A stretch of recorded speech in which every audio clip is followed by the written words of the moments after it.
Nós hoje, na comemoração do mês da mulher, buscamos, acima de tudo, lembrando da nossa patronesse, da nossa obra social, Maria Madalena, de fazer com que nos falem algumas pessoas que trazem na alma feminina, nessas que têm o poder de criar, para tocar os nossos corações, as nossas mentes. E hoje, para abrir os nossos olhos de ver e os nossos ouvidos de ouvir, nós temos a felicidade de receber uma jovem força espírita dinâmica, que desde os 13 de idade, já com o dom da palavra, conectada à espiritualidade superior, tem de uma forma muito simples tocado os corações e feito com que mentes aclarem para receber a mensagem dos Espíritos, que acima de tudo é a personificação da mensagem do nosso Mestre Jesus. Então hoje nós teremos aqui a possibilidade de entender as mudanças no mundo de regeneração que se aproxima. E quem vai nos falar é a nossa irmã Marise Braga, a quem estamos passando a palavra. Obrigada. Não, se querem aplaudir, vai aplaudir. Só vocês. Opa! Ai, Pronto. obrigada, meu amigo. Oi? Vocês me permitirão falar sentada, porque com 2 anos de... Aqui, ó. Não, mas isso aí é só para gravar. Ah, só para gravar. Meu Deus, quem nunca teve celular já viu, né? Apanha. A verdade é que, amigos, eu fico muito honrada de aqui estar novamente e me lembrava muito agora quando ali sentada, porque seu Cauí foi a segunda pessoa que acreditou em mim quando eu tinha 17 anos. Eu já fazia palestra na comunhão, onde cheguei aos 15 anos, há 1 ano. E ele era muito amigo do seu Mário Barata, que era o nosso presidente e fundador. Mas ele não era bobo.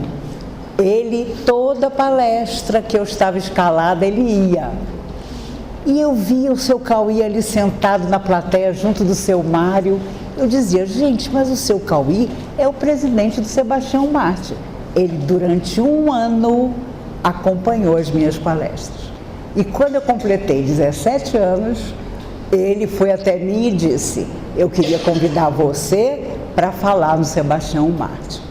Vocês não têm ideia do que era isso há muitos anos atrás.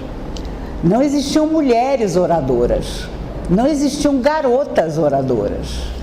Então ele ficou 1 ano de olho para ver se eu continuava e me convidou. E foi o primeiro lugar onde eu falei, fora da comunhão espírita, que era a minha casa. Eu nunca me esqueci disso. E quando ele já estava muito doente, eu vim aqui, fiz questão de estar ao lado dele e agradeci pessoalmente, enquanto ele estava no corpo, o carinho dele comigo e o fato de ter acreditado. Porque depois que o seu Mário e ele confiaram em mim, os outros centros espíritas, então, começaram a me convidar. E ainda diziam assim, o Mário e o Cauí são malucos, ela é uma menina, mas ela fala direitinho. E aí começaram a me convidar. A verdade é que isso há muitos anos atrás era romper barreiras. Porque as pessoas ainda chegavam para os meus pais e diziam assim, nossa, a filha de vocês deve ter muito problema. Para fazer palestra tão garota, ela não deve ser muito certa. E, no entanto, desde que eu tinha nascido, eu era certa sim. Mas o meu pai achava engraçadíssimo as pessoas acharem que era algum desequilíbrio que sempre levava a gente a procurar a doutrina espírita. Os meus avós já eram espíritas, numa época, na década de 30, que a polícia fechava o centro espírita. E todo mundo descia a rua do Riachuelo, no Rio de Janeiro, até a delegacia, para se confrontar com o delegado. O delegado dizia, quem é esse Bezerra de Menezes? Quem é esse Dias da Cruz que vocês recebem mensagem? E naquela época não era só mensagem, eram receitas de remédios homeopáticos. Eu fui criada com aquelas bolinhas de homeopatia, eu e minhas irmãs. e dava super certo, porque meus avós, meus pais nem sabiam o que eu podia estar tendo e os espíritos já davam uma receita. Infelizmente, esse tempo passou, porque os médiuns de hoje, muitos deles, não são comprometidos com as almas de luz, não são comprometidos com o estudo. E nós somos bons para falar que o terceiro milênio está chegando, mas construir o novo milênio dentro de nós está difícil, porque as pessoas se omitem, as pessoas nunca têm tempo. Eu queria tanto ser voluntária, mas a minha vida é muito ocupada, eu tenho muitas dificuldades. Em agosto do ano passado, eu e Raul Teixeira estivemos no Maranhão para fazer palestra. Ele teve um AVC há 11 anos, perdeu o movimento do braço direito, aprendeu a escrever e dar autógrafo com o esquerdo. Ele achou que ia morrer dentro do avião que o levava para Nova York, porque Dr. Bezerra de Menezes e a mãe dele, que morreu com a idade que ele tinha naquela época, 63 anos, caiu fulminada por um AVC, os dois apareceram dentro do avião. E o Raul me contou que perguntou ao doutor Bezerra, eu vou morrer? E o doutor Bezerra disse, ainda não. A boca do Raul veio parar aqui. O rosto todo se contorceu para o lado. Imagine quando a aeromoça foi acordá-lo, porque só ele não saía do avião, e viu como ele estava. Já em coma, sem conseguir falar, mas com o raciocínio funcionando. Quando ele chegou no hospital, nos Estados Unidos, José Grosso, um querido amigo dos meninos de sábado, chegou para ele e disse assim, meu Deus, você está muito feio.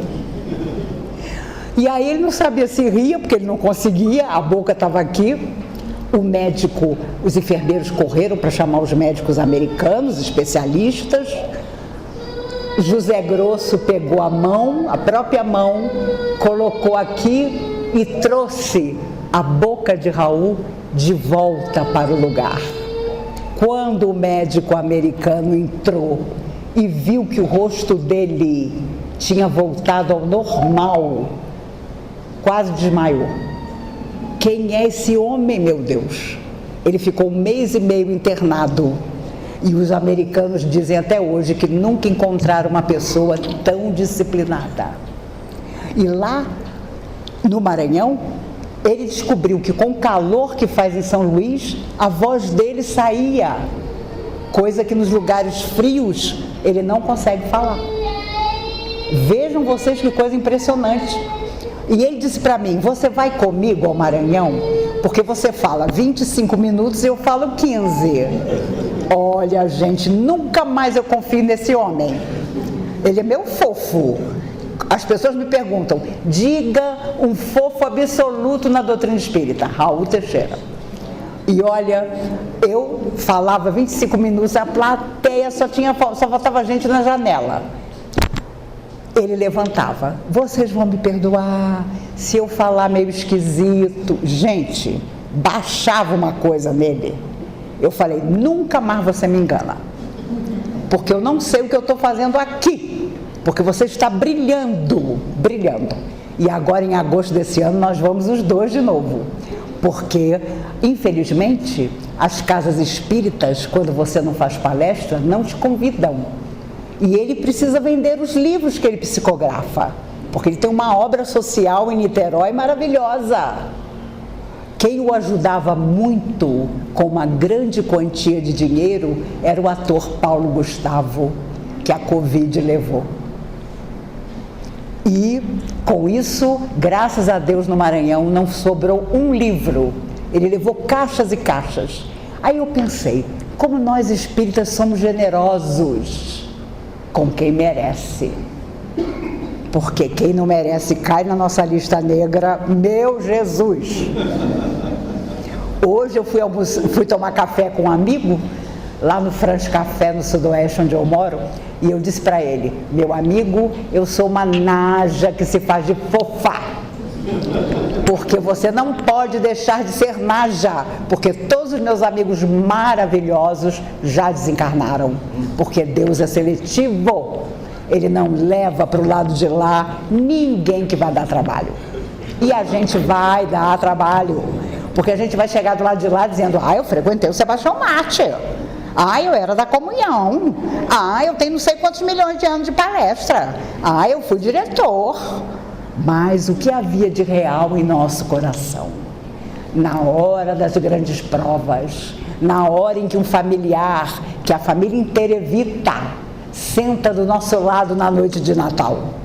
Aquela tia que ninguém quer servir, e ela escolheu você naquele Natal para fazer o prato dela, e você fugindo, e você se acha o mais caridoso de todos. Na nossa época de mocidade espírita, nós vínhamos aqui no Lar Maria Madalena. E como a gente vinha 2 vezes por mês, os velhinhos daquela época, que não eram muitos, ficavam achando que na nossa próxima visita eles já teriam morrido.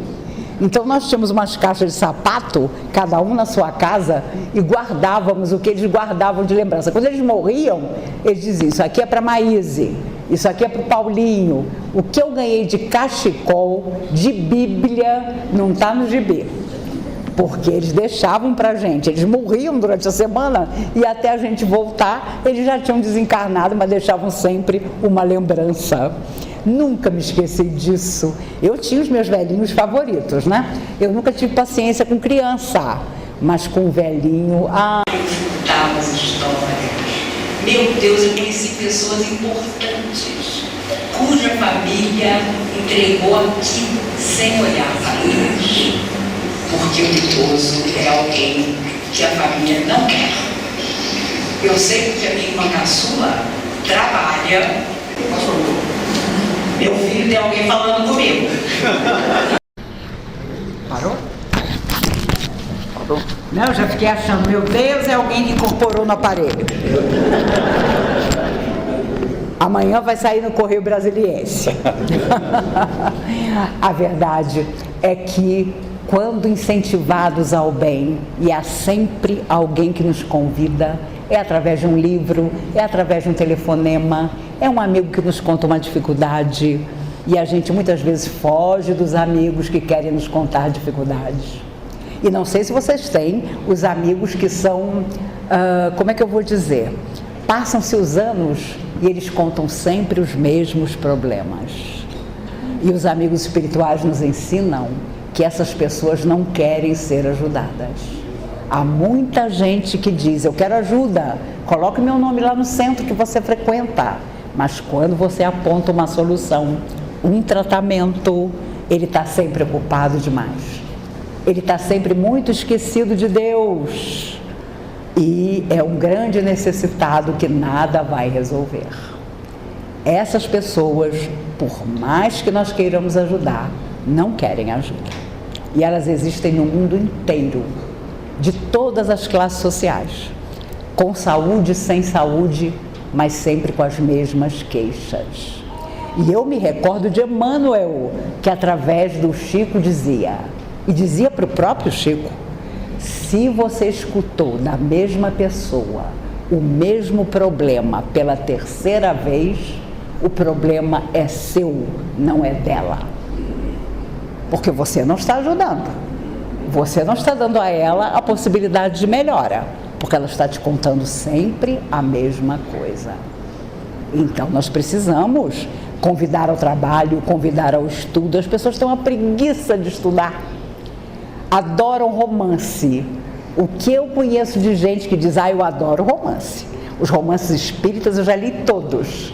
Mas quando você fala das obras de André Luiz, esses 13 livros maravilhosos, que são um verdadeiro mapa do mundo espiritual, ela tem uma preguiça, ela precisa fazer um óculos novo, ela não sabe o que acontece, que quando ela começa a ler, dá um sono nela.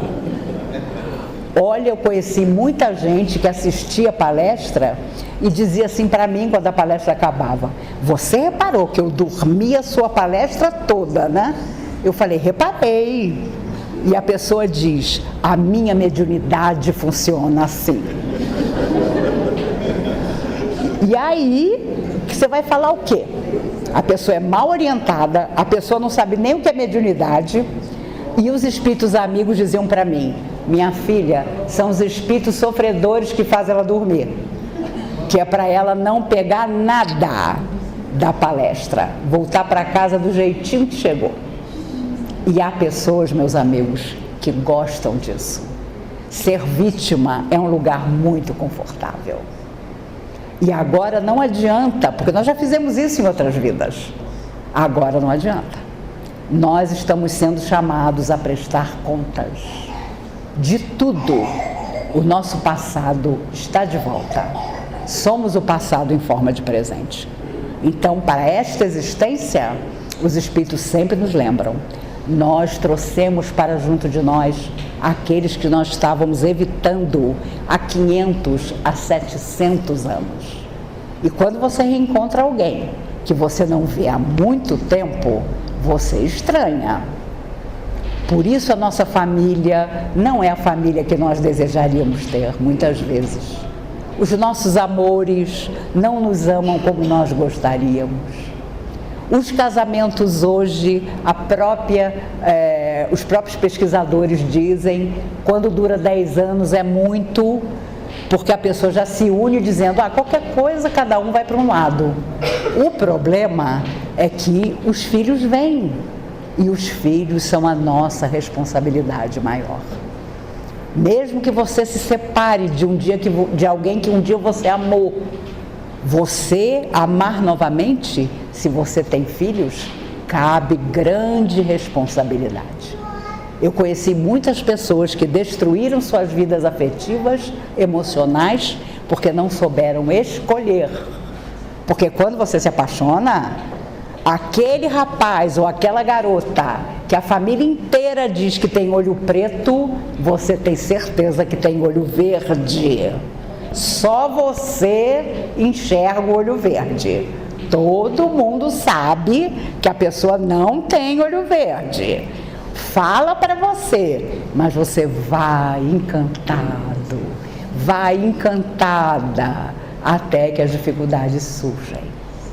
E é por isso que nós somos chamados a reencontrar pessoas que enganamos, pessoas que se sentiram traídas por nós. E hoje nós chamamos de pai, de mãe, de marido, de ex-marido, de ex-esposa.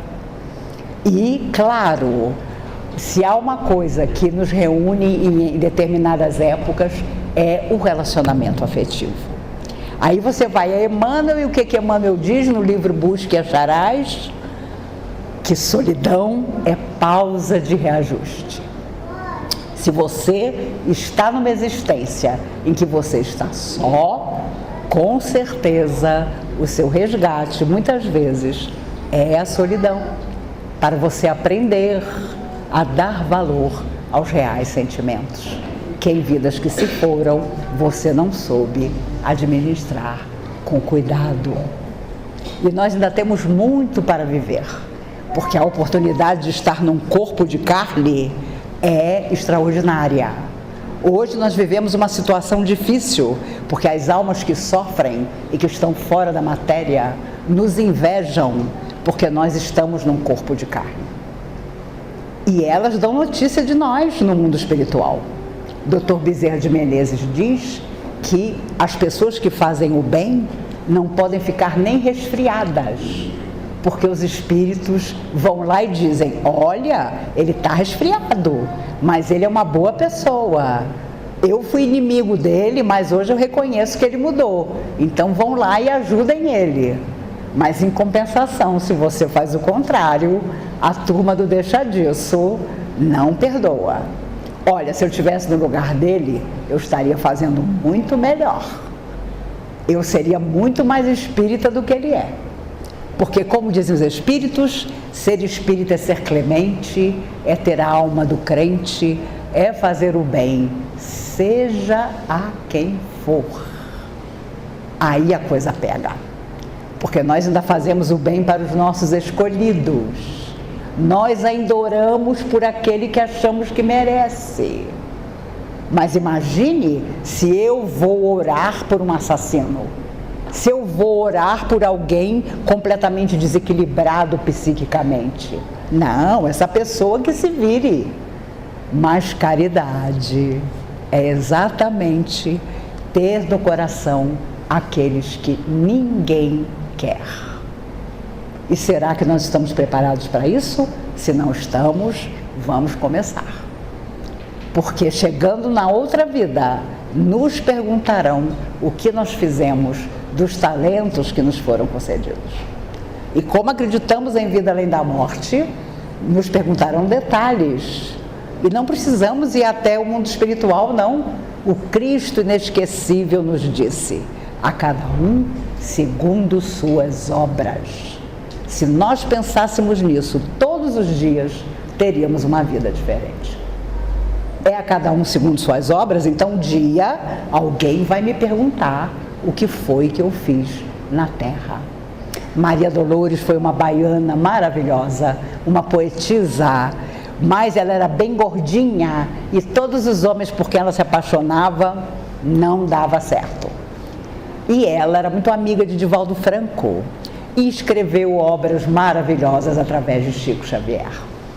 Mas ela escreveu uma vez através do Chico uma poesia linda em que ela diz: quando eu me vi fora da terra, alguém me perguntou: Maria Dolores, você que voltou da terra, nos conte.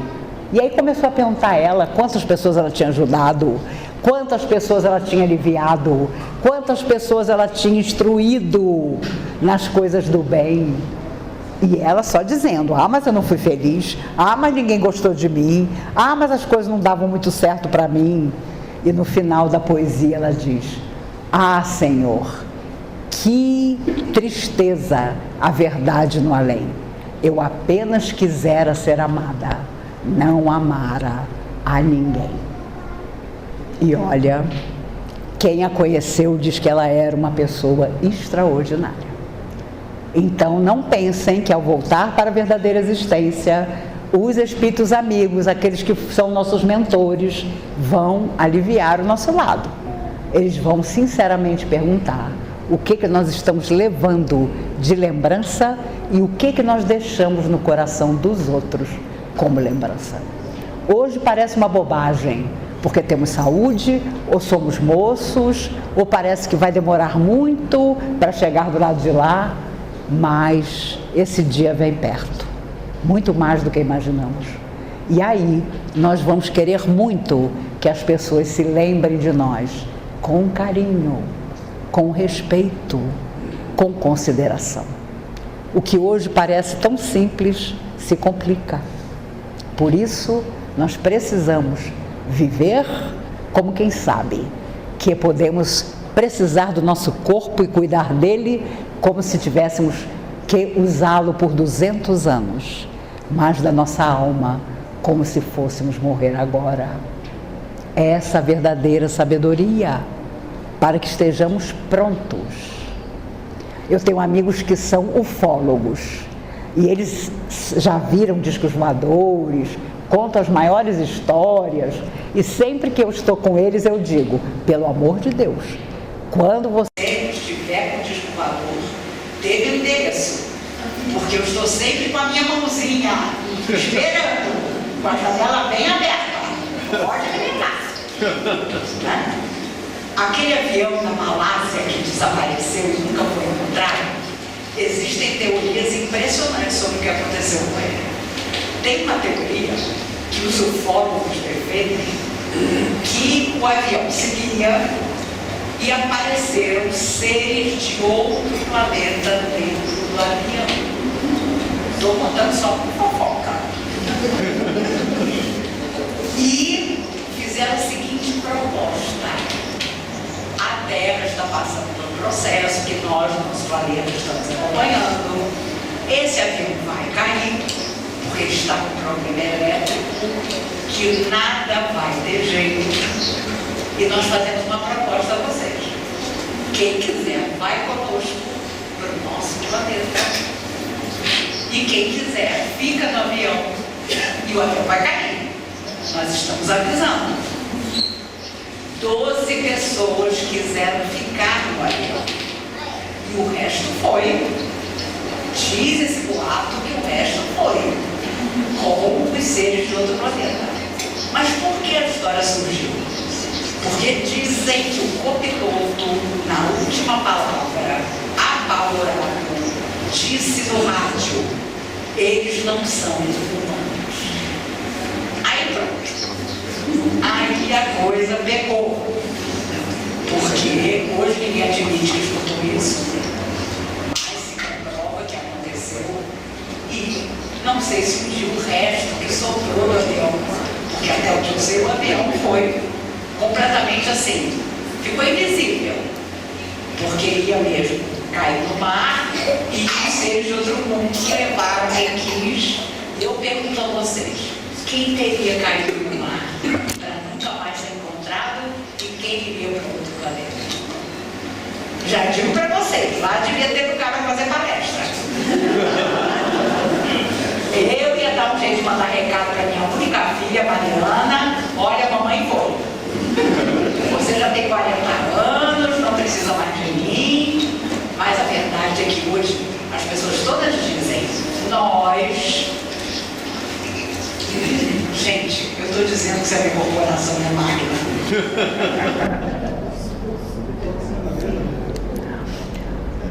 Nós, com certeza, ainda veremos muita coisa. Chico Xavier dizia, quando esteve conosco aqui em 76, no Congresso Mundial de Jornalistas e Escritores Espíritas, ele tinha pavor de avião, então ele veio de carro. E o seu Mário o levou até o ponto mais alto de Brasília, e o dia estava amanhecendo. E ele então disse: aqui é a terra dos grandes reencontros espirituais. Um dia, quando os seres de outros planetas vierem fazer contato conosco na Terra, é em Brasília que vai acontecer o encontro. Por isso Dom Bosco sonhou com Brasília, porque é aqui que os seres de outro planeta vão se comunicar conosco quando acharem que chegou a hora. E ainda nos alertou: existem seres de outros planetas que são bons, que são espiritualizados, outros não. Porque há muitas casas na casa de meu pai. E Jesus sabia disso. Sabia que nem todo aquele que vem e que é visto é bom. Tem a espiritualidade em si. E no dia que todos os povos estiverem irmanados, segundo o Chico, então será a hora de nós nos encontrarmos com eles. Foi uma coisa linda, porque o Chico disse ao seu Mário: Mário, nem eu nem você vamos estar mais na Terra, e nenhum dos dois está, mas esse dia vai chegar. Então é uma coisa linda você perceber que a vida continua em todos os aspectos, que nós somos sempre convidados à bondade, à beleza do coração, à beleza e à perfeição para a qual nós fomos criados e que um dia nós vamos alcançar. Mas não adianta sonhar, falar, se nós não fizermos. E será no dia a dia, nas pequenas coisas, nas pequenas ou grandes renúncias, naquele que passou por nós e que nós fingimos que nem enxergávamos. É aquele que vai dizer quanto de bem nós temos no coração. Não nos iludamos. Tudo que fazemos é visto pelos invisíveis, pela nossa própria alma. E com certeza, um dia, essas pessoas vão falar de nós na verdadeira vida. Não deixemos de ler André Luiz, porque ele, que foi o médico Carlos Chagas, e que na década de 30 desencarnou, como diz no Nosso Lar, o primeiro livro, não adestrou o seu corpo espiritual para continuar vivendo. E teve um choque enorme, porque a vida continuava e ele foi considerado um suicida. E ele vem para escrever 13 livros através do Chico para dizer: você que ainda está na Terra, pense bem, se prepare, porque esse dia vai chegar para todos. Desde o momento em que renascemos, sabemos que vamos sair através da morte física do corpo. Todos nós temos essa certeza. É um destino que cabe a todos. O dia e a hora só o Pai sabe. E nós precisamos estar sempre com a nossa mala pronta. Ah, se eu desencarnasse hoje, eu ia ter boas histórias para contar. Isso é muito importante. E tenho certeza que todos os pioneiros da doutrina chegaram lá com boas histórias para contar. Seu Mário Carvalho, nosso presidente até a sua morte, as pessoas... Vocês já ouviram falar que existe fofoca no centro? Não, né? Não, o espírita não é fofoqueiro, mas lá na comunhão, minha Nossa Senhora, a pessoa já chegava na sala dele: seu Mário, tem uma coisa para te contar. Seu Mário, com aquela tradicional calma que só o goiano e o mineiro têm, dizia assim: é mesmo? Você tem uma coisa para me contar? É, seu Mário, uma coisa horrível. Ele era o presidente. Ele dizia logo: mas antes de você me contar, deixa eu te perguntar uma coisa. Aquilo que você vai me contar, eu preciso mesmo saber? A pessoa já ficava muda. Aquilo que você vai me contar tem alguma validade? A pessoa ficava mais muda. Na terceira pergunta, seu Mário dizia: vai ser benefício para nós dois e para a comunhão? A pessoa virava as costas e ia embora. Era infalível. Era infalível. Os fofoqueiros fugiam. O seu Cauí era muito parecido. Você contava a história mais triste, ele vinha contando uma história bacana. Bacana era uma coisa que se falava naquela época. Hoje vocês nem devem saber o que é, entendeu? Mas era desse jeito que os pioneiros da doutrina espírita eram. Por isso são inesquecíveis.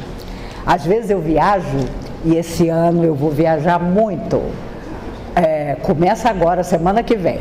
Mas as pessoas começam a contar a história, eu digo logo: olha, você me perdoe, eu sou terrível, porque eu aprendi com os melhores.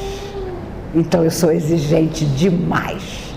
Para o cara dizer para mim que está psicografando o Dr. Bezerra de Menezes, ele tem que dançar, porque senão eu não acredito. Porque eu conversei com o Dr. Bezerra de Menezes pessoalmente muitas vezes. E infelizmente hoje as pessoas não querem saber. Elas lançam livros que não têm nenhuma realidade, que só confundem o nosso coração. Quando a gente morrer, a gente descobre se era verdade ou não. Mas a pessoa fica vaidosa. Eu disse ao Raul: Raul, meu filho, você está com 73 anos, eu estou com 66. Cadê o pessoal mais novo que a gente? E ele me confessou: Maíse, tem aparecido muito, mas eles só querem os hotéis 5 estrelas para se hospedar, tudo espírita. Só querem os melhores restaurantes. Gente, isso é ser espírita, gente. Pelo amor de Deus.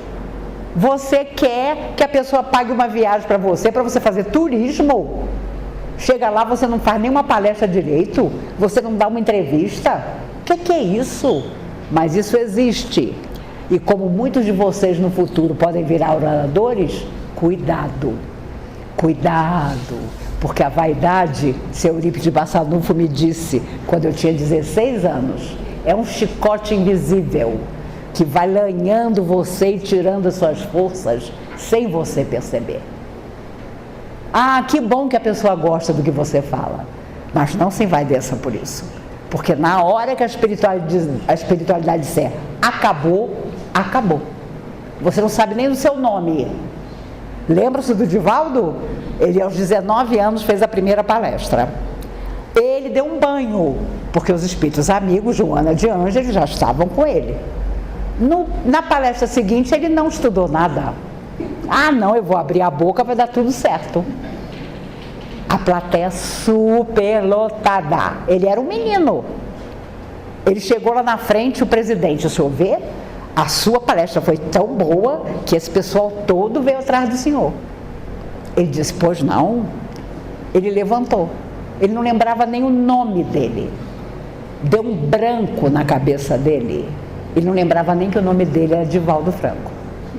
Aí ele olhou desesperado para a porta do centro, apareceu Humberto de Campos, o grande jornalista. Disse para ele, apontando para a plateia, por eles, não por você, eu vou te ajudar. E incorporou no Divaldo. Divaldo fez uma senhora palestra. Quando ele chegou em casa, Joana de Ângeles pegou o livro dos Espíritos e falou, o senhor já leu esse livro? Ele já, leia de novo. Ele levou 2 semanas. Acabei. Já leu? Já. Leia de novo. Mandou ele ler o livro inteiro umas 4 vezes. Até que ela disse, a partir de hoje, nunca mais deixe de ir para uma palestra sem ler o livro dos Espíritos. E hoje as pessoas dizem que Kardec está ultrapassado. Então tem alguma coisa errada. Porque os Espíritos dizem que ali está o início. E vem o Chico e deixa 412 livros para que a gente nunca tenha desculpa de não saber. Por isso, meus amigos, se algo eu podia aconselhar a todos nós, é que nós possamos até desanimar, mas desistir nunca. Vamos juntar os nossos caquinhos, começar de novo. E quanto mais a pessoa disser que não acredita, mais nós vamos acreditar. Mais nós vamos confiar. Mais nós vamos pedir às forças do bem, que protegem o universo, que nos amparem, que nos abençoem. Para que nós possamos nunca nos esquecer que a vida na Terra é um estágio. Quanta gente que está desencarnando com 30, com 40 anos. Quanta gente. Com 20 e poucos anos. Porque estava a 200 por hora num carro. E a família ainda diz assim, ah, chegou o dia dele. Não chegou não. Também se desencarna por invigilância. Também se desencarna por imprevidência. E não porque chegou a nossa hora. Que no dia que chegar a nossa hora, nós possamos dizer que estamos prontos, seja quando for, e que possamos ouvir dos Espíritos amigos, bem-vindo, o mundo ficou um pouco melhor porque você viveu nele. E voltaremos muitas vezes à Terra ou a outros planetas mais evoluídos. Estaremos sempre prontos para começar. E desejo a todos nós um grande começo nesse 2024, que está tão difícil para a maioria de nós, para quase todos. Essa é que é a verdade. Eu comentava com os rapazes, antes da palestra, que pessoas que nunca tiveram problemas estão cheias deles. Inclusive em relação à saúde, vamos cuidar, vamos procurar os médicos possíveis, para que nós estejamos sempre preparados para cuidar do corpo e da nossa alma também.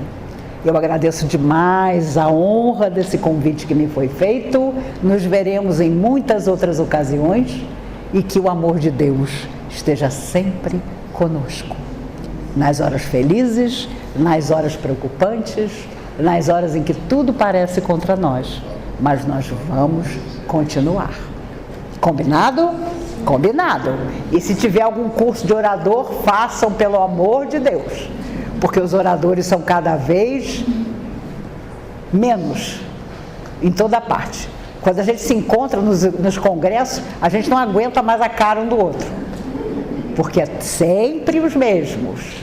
Aparece um novo, fica todo mundo de olho para ver se a pessoa vai permanecer, porque o que tem de gente que desiste também não está no gibi. Se você tem dificuldade para sair da sua casa e tomar um passe, você tem que pensar.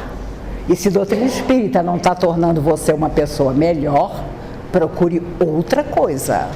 Porque a doutrina espírita é uma doutrina, uma filosofia, uma ciência transformadora. e nós precisamos nos transformar. Combinado por último? Combinado por último.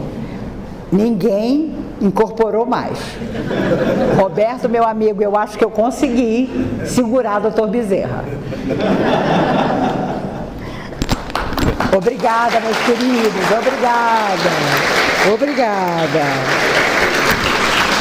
Obrigada a vocês.